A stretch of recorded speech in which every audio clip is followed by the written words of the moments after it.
Hello my dear students, चलो English grammar और हिंदी व्याकरण को एक साथ करने के सफर को आगे बढ़ाए।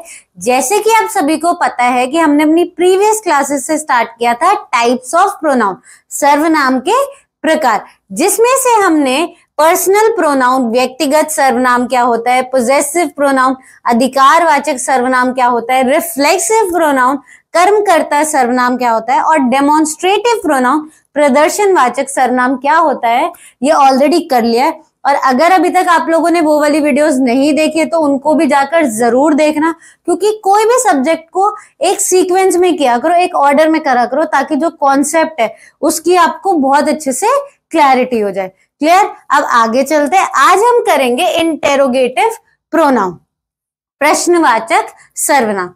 तो चलो देखते हैं। वैसे तो हिंदी वाले शब्द से आपको समझ ही आ गया होगा, प्रश्नवाचक मतलब जो वर्ड्स प्रश्न पूछने के लिए यूज होते हैं। और इंग्लिश वाले को आप ऐसे याद रख सकते हो। देखो वर्ड क्या है, इंटेरोगेटिव। पुलिस क्या करती है, इंटेरोगेशन करते हैं, इन्वेस्टिगेशन करती है लोगों की, तो उसमें वो क्या करते हैं, क्वेश्चंस पूछते हैं। तो जो क्वेश्चंस वाले वर्ड होते हैं वही आपके इंटेरोगेटिव प्रोनाउंस हो जाते हैं। देखो इसकी डेफिनेशन भी देख लेते हैं। An interrogative pronoun is a pronoun used to ask questions। जैसे मैंने आपको कहा, they replace the noun we are asking about।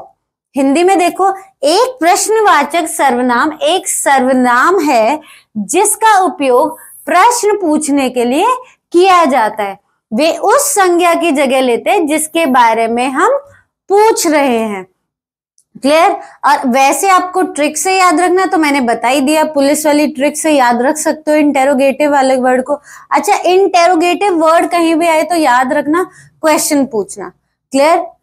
चाहे वो इंटेरोगेटिव सेंटेंसेस है जो हम कर चुके हैं ऑलरेडी अपनी प्रीवियस क्लासेस में, तो वो सेंटेंसेस वाली वीडियो में देखना। इंटेरोगेटिव मतलब क्वेश्चन पूछना ही होता है हर जगह।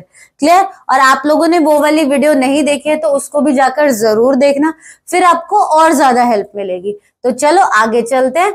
और हिंदी का मैंने आपको बता ही दिया, प्रश्न पूछना वो वर्ड में ही आ रहा है। अब देखते हैं कॉमन इंटेरोगेटिव प्रोनाउंस, सामान्य प्रश्नवाचक सर्वनाम जो हम मोस्टली यूज करते हैं। हु किस लिए होता है, ask about a person. Subject, who is knocking at the door. Hindi में देखो, किसी व्यक्ति विषय के बारे में पूछना।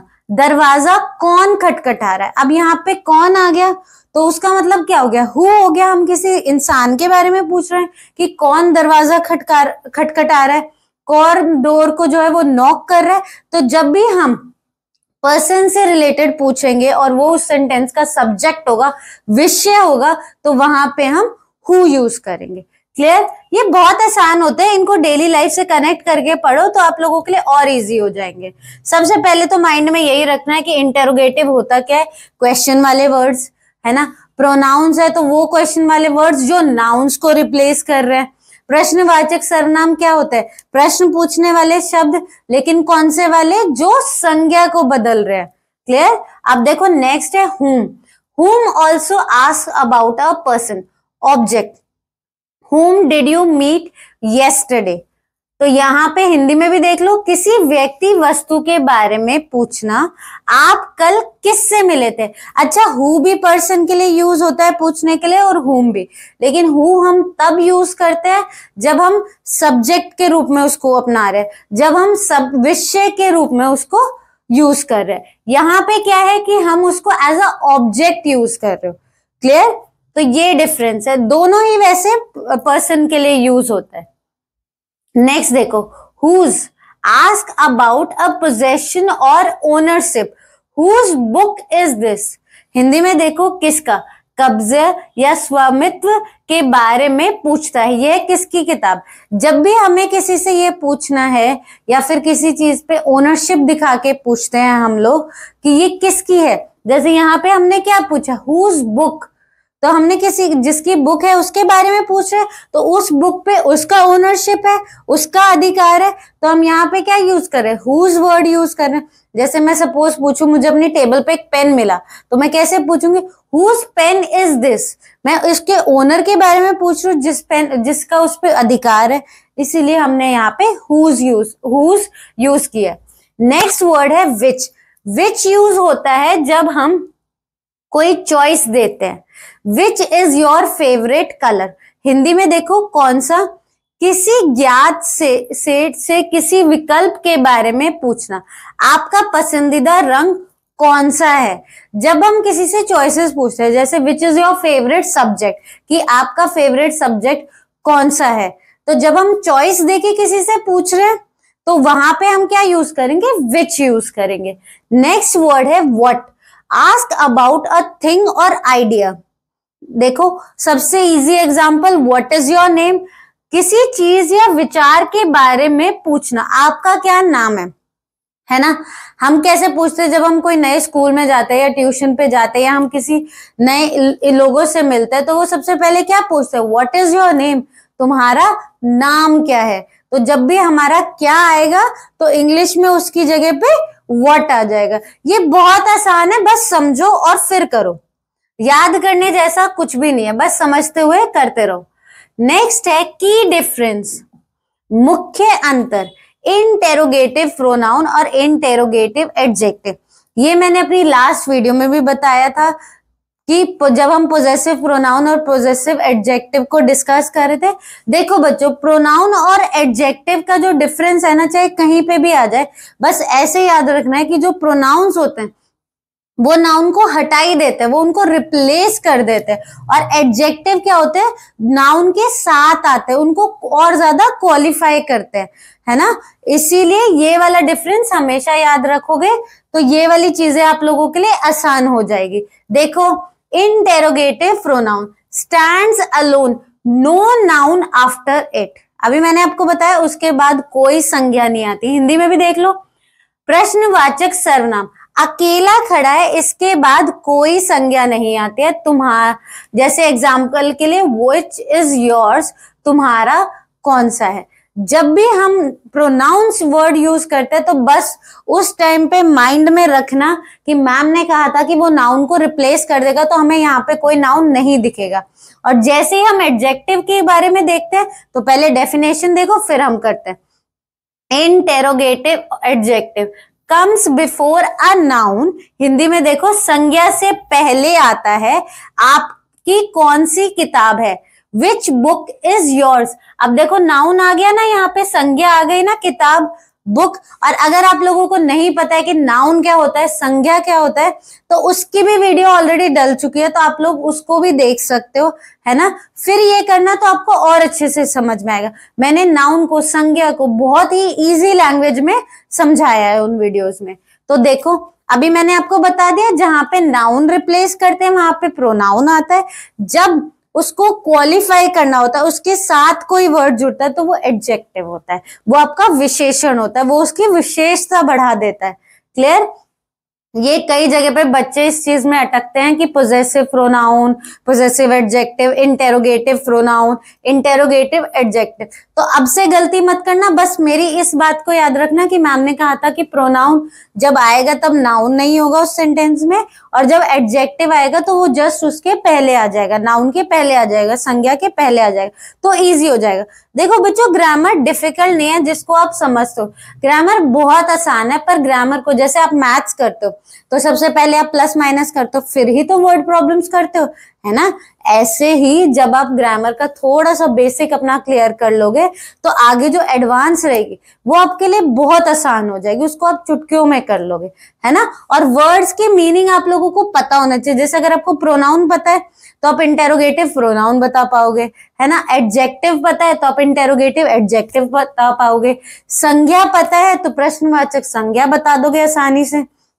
विशेषण पता है तो आसानी से बता दोगे कि प्रश्नवाचक विशेषण क्या होता है। तो वर्ड के मीनिंग से आपको लोगों को याद रहेंगे तो आप कर लोगे। अब इसके फिल इन द ब्लैंक्स देखते हैं। रिक्त स्थान भरिए। Dash is your best friend. मैं यहाँ पे लिख देती हूँ आपकी हेल्प के लिए कि जो जो वर्ड्स हमने किए हैं, ताकि आप लोगों के लिए और आसान हो जाए।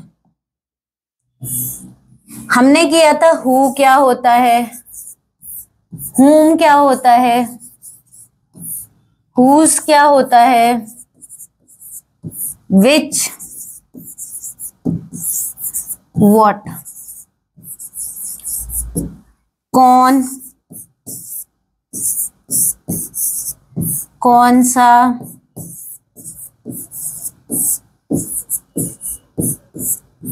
क्या,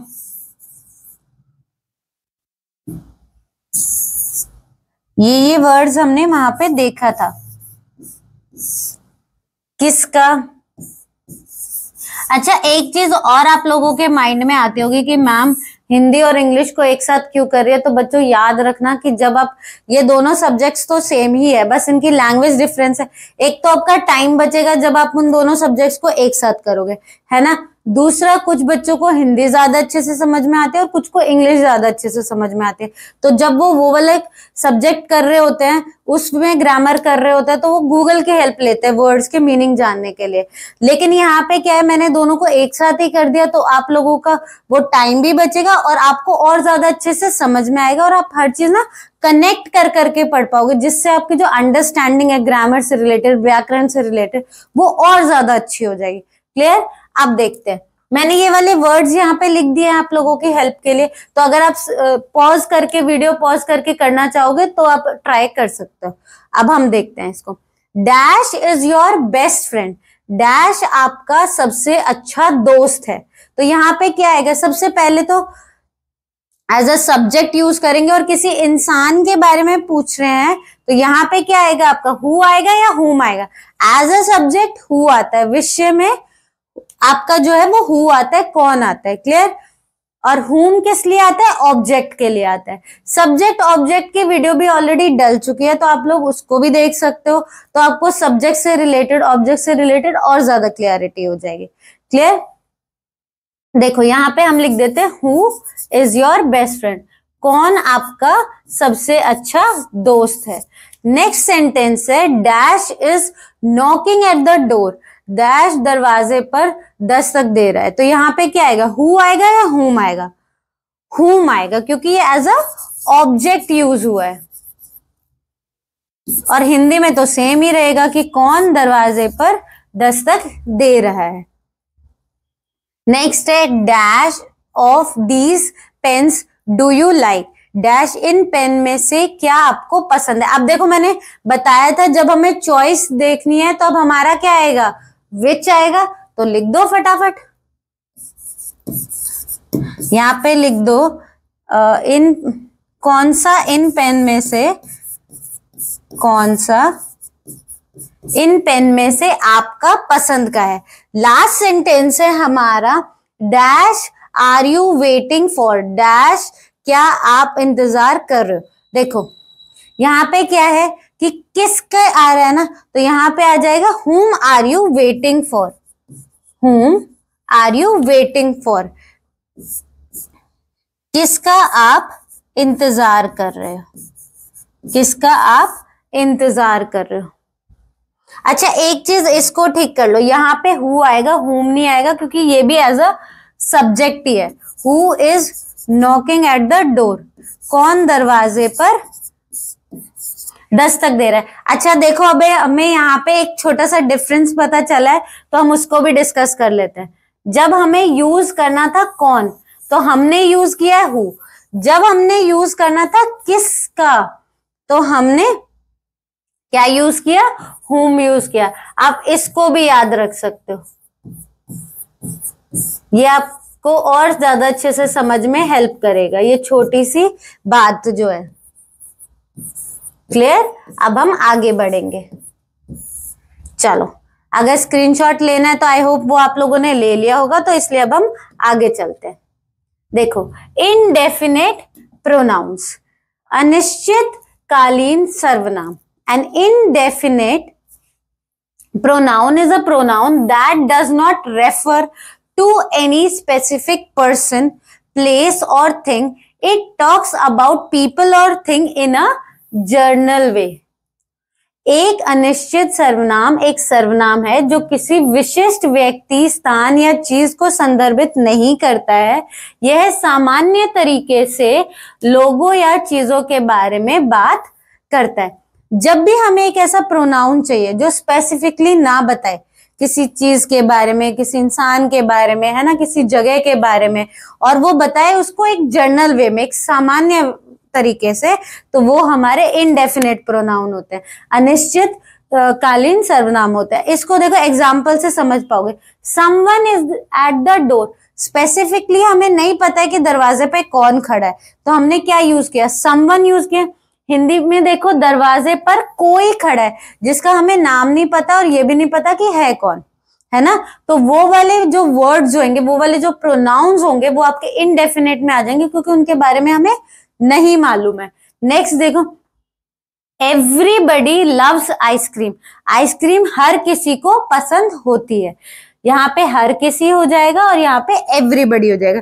अभी हमने सबके नाम तो नहीं बताए, है ना, जनरल वे में बोल दिया कि सबको पसंद है, तो ये वाले प्रोनाउन, ये वाले सर्वनाम आपके कौन से हो गए, इनडेफिनेट हो गए, अनिश्चित सर्वनाम हो गए। क्लियर, आगे चलते, ये तो बहुत आसान है। अब देखो, कॉमन इनडेफिनेट प्रोनाउन, सामान्य अनिश्चितकालीन सर्वनाम। फॉर पीपल, लोगों के लिए हम क्या यूज करते हैं, समवन, समबडी। अच्छा, मैं इन दोनों को ना एक साथ पढ़ती हूँ ताकि आप लोगों को मीनिंग से ना, जब मैं एक साथ पढ़ूंगी तो और ज्यादा अच्छे से समझ में आ जाए।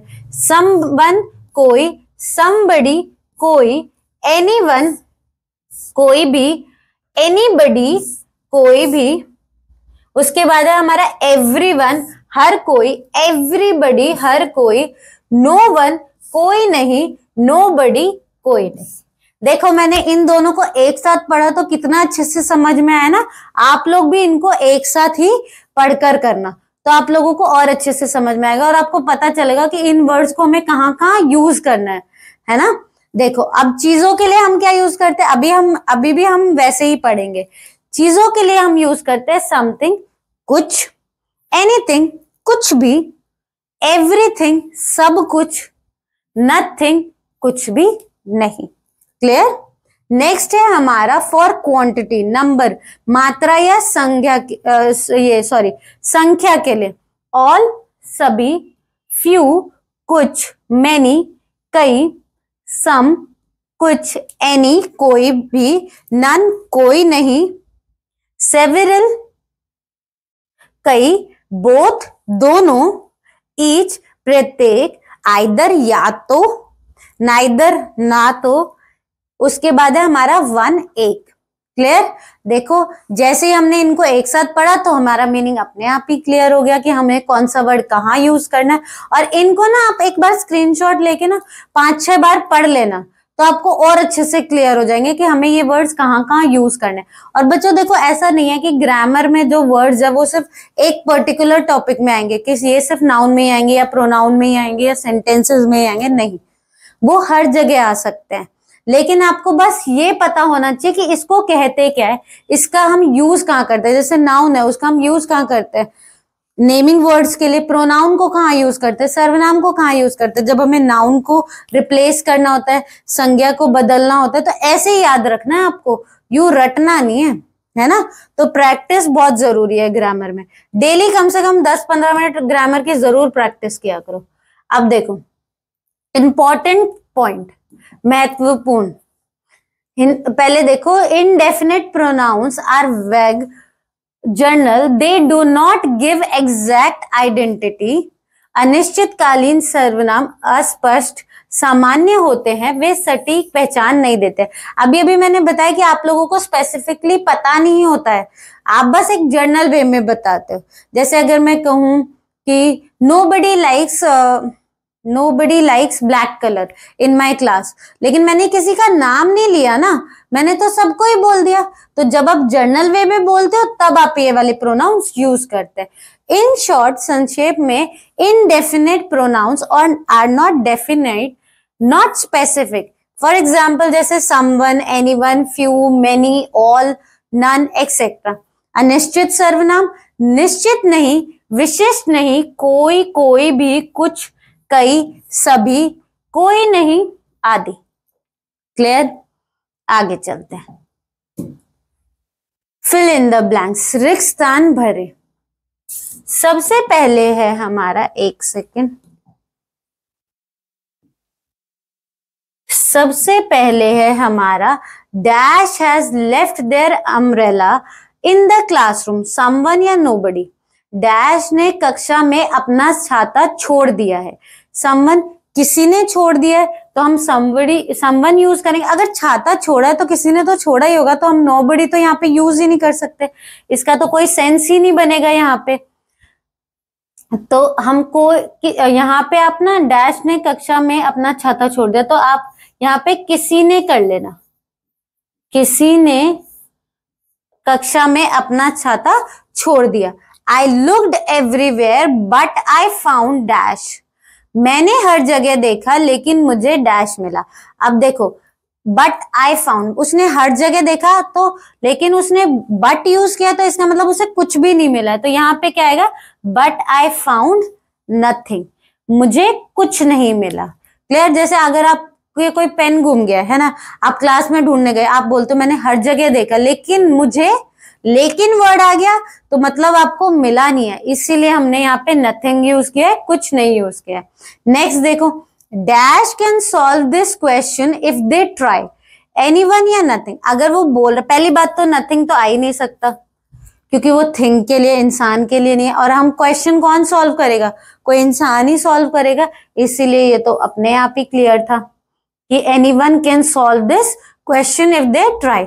हिंदी में देखो, डैश इस प्रश्न को हल कर सकते हैं यदि वे प्रयास करें, कोई भी इस प्रश्न को हल कर सकता है यदि वे प्रयास करें। लास्ट है हमारा, there are dash apples in the basket, some और नन। अगर वो बता ही रहा है कि उसमें एप्पल्स है तो वो यही कह रहेगा ना कि उसमें कुछ एप्पल्स है, तो हम कुछ सेब है, तो यहाँ पे हम क्या यूज करेंगे, सम यूज करेंगे।